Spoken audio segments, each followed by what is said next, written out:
Man, we really don't want to talk Anyways. about the NFC East, huh? We've punted Apparently. this can way down the road. Saquon's the Madden cover guy for 26. Madden That's never 26. good. Is the curse, is that still a thing? Has it gone down lately? We remember years ago, like people thought, oh my God, look at these guys. They get season-ending injuries immediately, whether or not it's still a thing. Now you get Saquon. Saquon's not going to be your guy. You were big on the offensive player of the year. Oh, you yeah. talked about that. So what was it last year? Was it CMC? I think it was CMC last year. Look, I'm not trying to sound cool here, but I haven't played Madden in a long time, so I couldn't even tell you. I mean, as a kid, I played it all the time. I played it through college, and I actually don't own a video game system right now, so I couldn't tell you. Didn't they put Madden himself on one of the recent ones? Wasn't John Madden on one of the covers? Okay, I remember that, and then I remember Lamar was on it, and Mahomes has been on a couple. I don't remember who was on last year's. Like it was CMC. Oh, it was hurt. Okay. Yeah. The curse used to be really bad. I just pulled up a list of some of the guys. I remember Dante Culpepper was on the cover one year. That wasn't a good season, if I remember correctly. He had a severe injury.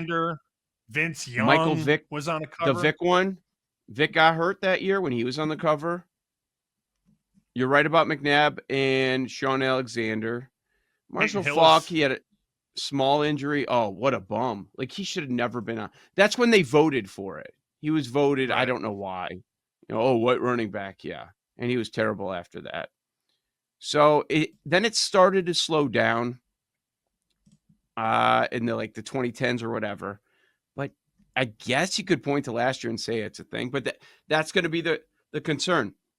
Most recently, it's been a lot of quarterbacks. Like 21, Lamar, no curse. 22, Brady, no curse. Mahomes, no curse. Josh Allen in 24, no curse. So people might talk about it because of CMC last year. But I think we've realized it's not a thing. Only bring it up to talk about the NFC East, though. Philadelphia, minus 150 to win the division at BetMGM. Washington, your second favorite, plus 225. Dallas, plus 600. And the Giants, I see it is as high as 30-1 for the division, Sam. I mean, the conversation starts with the Eagles, right? It does. It feels a little cheap, too, at minus 150. We've had this conversation, I think, with every division so far, but this is one where I feel like you could get a little creative if you wanted to go Washington. The hot take would be Dallas.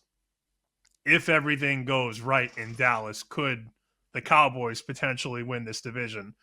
There was a stretch for, Paul, you would know this better than Joe and I. There was a stretch when it was a new division winner for what felt like the better part of 10 to 15 years.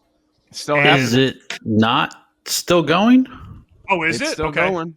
Sure. We haven't had a repeat winner since 03-04, Philadelphia. Holy cow. All right. So, as I was saying, nobody's won this back-to-back since 2004. That's exactly what I was just saying. I don't feel the need to jump in and bet the Eagles at minus 150. I don't. And you're talking to somebody who may have made more money on the Eagles last year than anybody I know. I'm not interested in the minus 150. I'm not. I don't know that I'll bet this division, Paul. How do you feel as an Eagles guy? Saquon on the cover. NFC East every other year, something changes. We know we're not doing the year two in the Commanders thing. The Giants, I guess, are fielding a team this year. Kind of points to something we've been talking about. Cowboys. Yeah. Now, that is very hard for me to say. Like, I'm not saying – I don't know about NFC East, but if we're talking about getting healthy, getting hot late in the season, I mean, everything we kind of talked about this offseason, and again, I'm not playing too much into the Madden curse, but teams after a Super Bowl, it's not the Super Bowl loser hangover, but, Saquon gets hurt, they struggle. I mean, granted, 2-2, some people thought they were dead last year. Like it's get knocked around a little bit. I see the path for. I just think like we've talked about the Cowboys at 60-1 or an NFC longer shot. That's kind of what I'm pointing to. This conversation kind of makes me think to that. It's not like I'm running to the window to bet it, but that's kind of where it's taking me. It's just so crazy to me. Yeah. Sorry, Joe. It's just crazy that we had people betting against the Eagles all throughout the playoffs. Yeah. And then they get to the Super Bowl, and it's, cute story.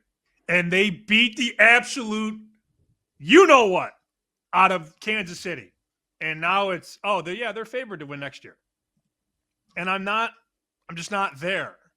And Barkley was 25-1 to win offensive player, and now he's 6-1. And we have just completely overreacted to, granted, a dominant postseason run.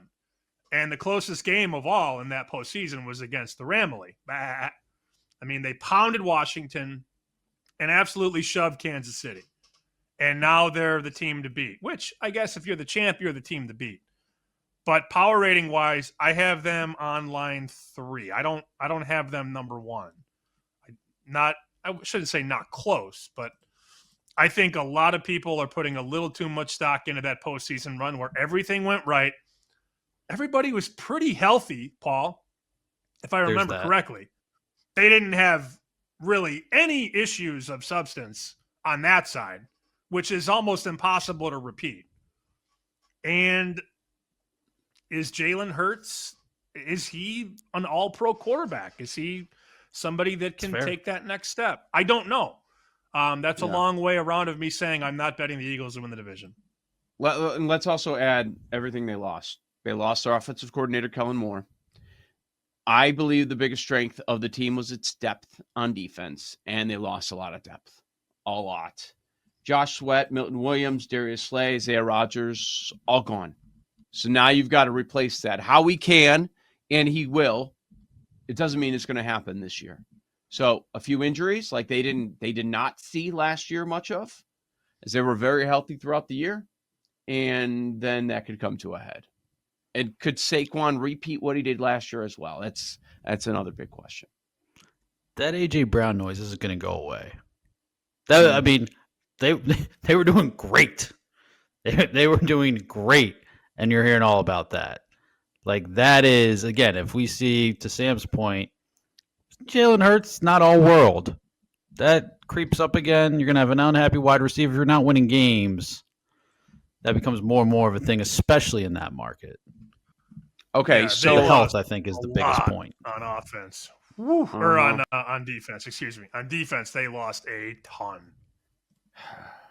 I think the play's Dallas, guys. They're 7-1 for the division.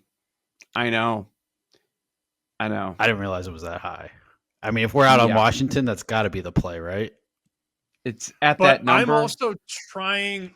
I did this last year with the Texans, and I think more times than not, it's not a bad idea to short the second-year quarterback on the team that everybody is pumping, because a lot of people are, going to shove Washington in your face for the next 3-4 months. Yep. What if they are that good? Like, you have to play both sides here. Did they get worse? Did they have losses? Did they lose coordinators? I mean, where did the Washington Commanders get worse from last year? They got better. They added Laramie Tunsil and they got Debo on offense. That's what I'm saying. Like, they didn't get worse. And I know regression is a word. There are 2 words that are thrown around a lot in betting. One is value, which nobody really knows what that means. People just say value because they like it, especially the influencers. Oh, there's value here. Yeah, because you like it, moron. The second thing is regression. We just naturally respect or expect regression, and it doesn't always hit. It hits quite a bit, but Philadelphia lost a ton. Washington added. So why are we so anti-Washington? I guess I'm asking rhetorically. So maybe the move's not to fade Washington. The Texans still won the division last year, right? Like maybe the move's not Yep. to fade Washington in the division. Like we're talking about Dallas. Maybe they Fading the make Eagles? make a run at a big number. I think maybe it's just, or at least not buying them here, but like maybe Washington at plus 225. I'm not running to bet that, but maybe we shouldn't be like crossing that off. Kind of what Sam's saying. I wouldn't hate a Washington Dallas exacta. That's not bad. The second and Wow. third favorites. So Eagles miss the playoffs, maybe? It's possible. Just things go wrong. As much as everything went right this past year, I could see it. Here's so on Dallas, don't forget about the Pickens ad. I mean, Pickens and Lamb, if Dak's healthy, that's going to be exciting to watch. Here's your cold water on Dallas. Do we know the defensive coordinator? Eberflus. Is it Eberflus?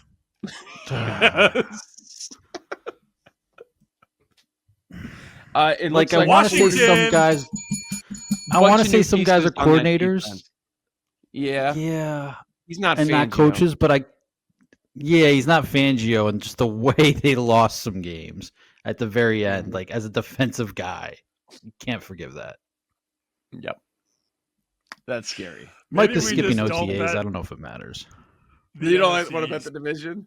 You don't want to bet it? I'm Yeah. chocolate fudge. I want to go under 11 and a half wins, I think.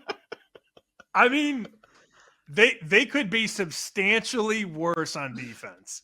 And then you're playing in a lot more track meets. And here's the other thing. If you don't have the meat on the trenches, you're not going to be ahead in all these games, and you can't run the ball with Barkley when you're behind. As much as you'd like to, maybe. So, something to think about.